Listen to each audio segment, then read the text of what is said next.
I think it's important to keep our minds on the important things, like keep the major things major. Major and the minor things Minor. Like for don't sure. don't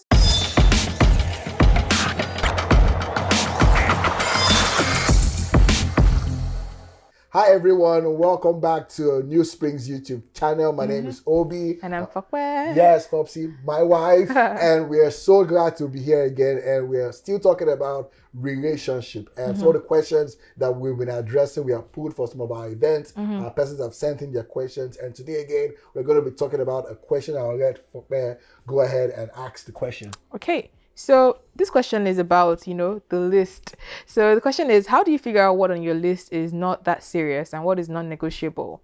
That's one part. And another one is like, what are your expectations for how do you discuss what your expectations are for your spouse? Like what you expect married life to be like. So I guess it's two questions. So right. So yeah, I would go for the first one. And I would say I know somebody mentioned having that image of a 6 feet tall black guy. Oh yeah, exactly. Tall, that is a resume that you put it like that. A resume you made up for somebody, right? And we all know what a resume does. It just gets you into that interview room, into that door, and then the rest of it is up for you to actually now dig out the information to find out, is this person real? Is this person actually what all that is said on black and white? So there are definitely things that it's good to actually dream. You want somebody that's tall, you want somebody that is of this shape and all of that stuff. But then when you're now looking at a long-term relationship, are those things that will sustain you, absolutely, that will give you joy. So yeah, let me take it up where you left off. Like when you think of a long-term relationship,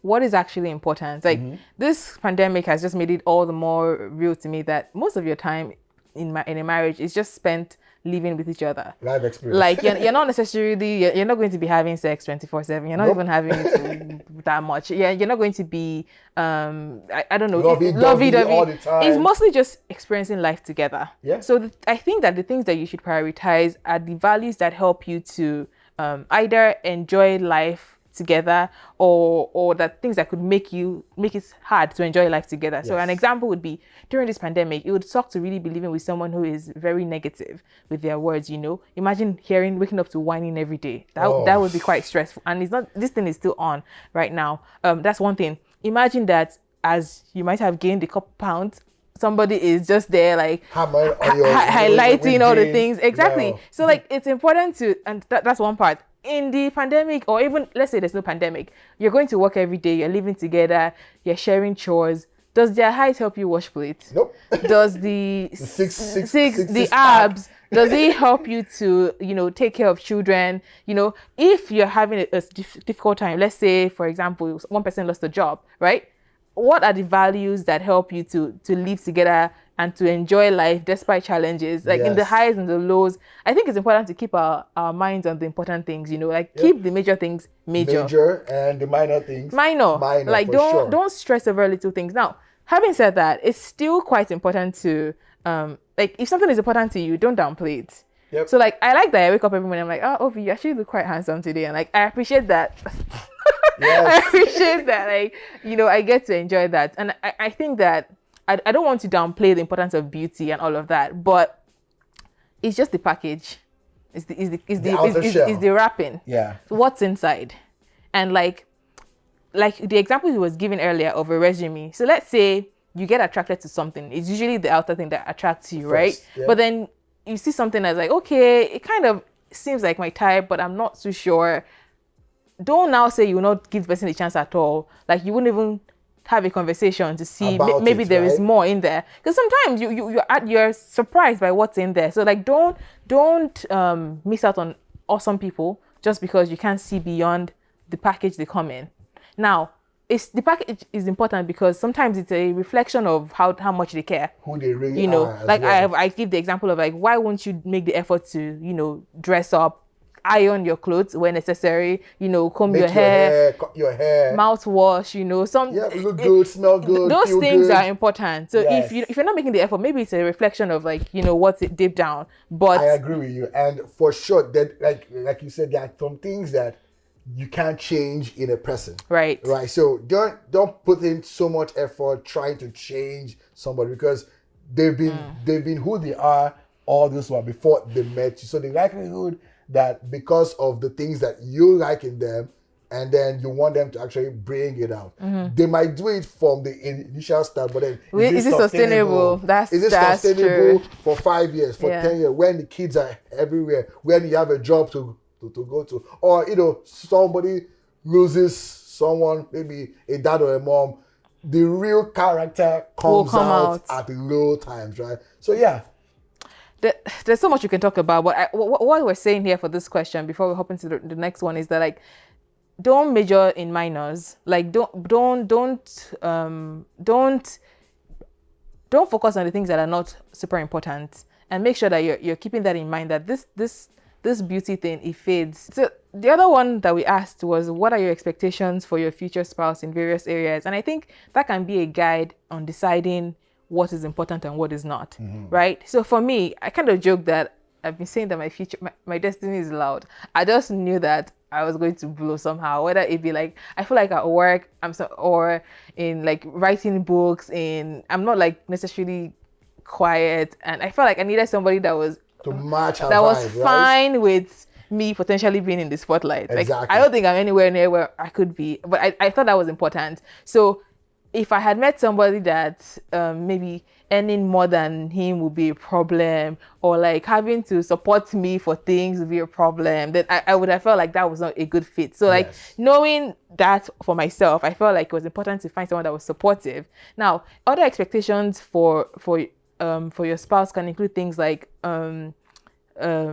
what are expectations? What am I forgetting? Well, expectations is just like doing life, like what you do in terms of like how do you plan to live or run your home? Who does the dishes? Who does finances? Your relationship with friends? Do we bring in both the bulk of the income, and then we have an account? How do we plan to extend love to our friends and families? My friends, are they going to be your friends, or are we going to now have a pool of friends that we just kind of live together?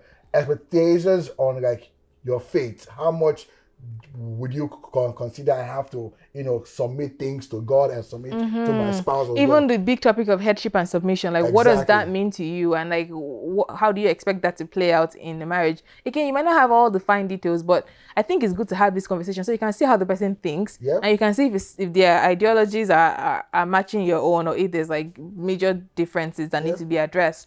And of course, if there are differences, also try and find out from the perspective where the person comes, because everybody has a background, and they're just going to express it based on what they know. So it doesn't mean that their own thoughts are right or wrong. And even when they're different, there are ways to kind of to come to an agreement. So Absolutely. Sure, you might have grown up in a place where your mom was like completely a homemaker and all, but like, if I have a PhD and I don't have any desire to be a full-time homemaker, then the home will be made because we will have the money to pay for things and all of that. Right? So agreeing on that it will be done, but just might not be done by me, that kind of thing. So being able to come to those agreements beforehand so that at least you're on the same page is pretty important. We've said a lot of things in this video, so let's just try to sum up. The first one was about expectations. Was it expectations? No, it was your list. Yes. It was about your list, have a list, knowing what's negotiable and what's not. So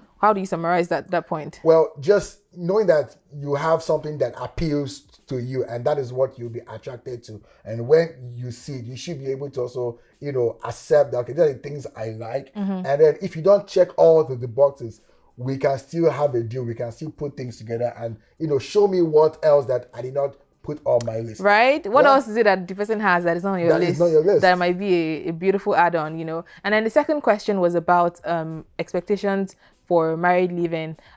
So knowing the things that you want to do with your life and evaluating your partner against like how well are they able to support me in that area is important. One big example I like to give is if you have a call of God on your life to be a missionary or something, that's a pretty big deal. A big one. Is this person willing to travel with you to the ends of the world, that kind of thing, or whatever your requirements are. And then also with everyday living, making sure you have those conversations about things that really do matter in the long run, are important to figure out where this person is thinking and if you guys really relate. This has been a long one, but we hope you enjoyed it. If there's anything you want to add to this conversation, we'd love to hear from you. So put them down in the comment section. We'll be reading them and responding to them. Absolutely. My name is Fokwe, and with me today was my darling husband. Obi. And we'd love to have you with us in person. Well, when we come back to church in Hamilton, or online. We meet on Sundays at 5:30 p.m. on Zoom. The link will be on our socials. And right on the screen. Yeah. And we hope to see you guys next time. By all means, subscribe, share this video, with your enemies, your loved ones, everybody in your life. Share it. And hit that notification to get more videos from Newpspring Church.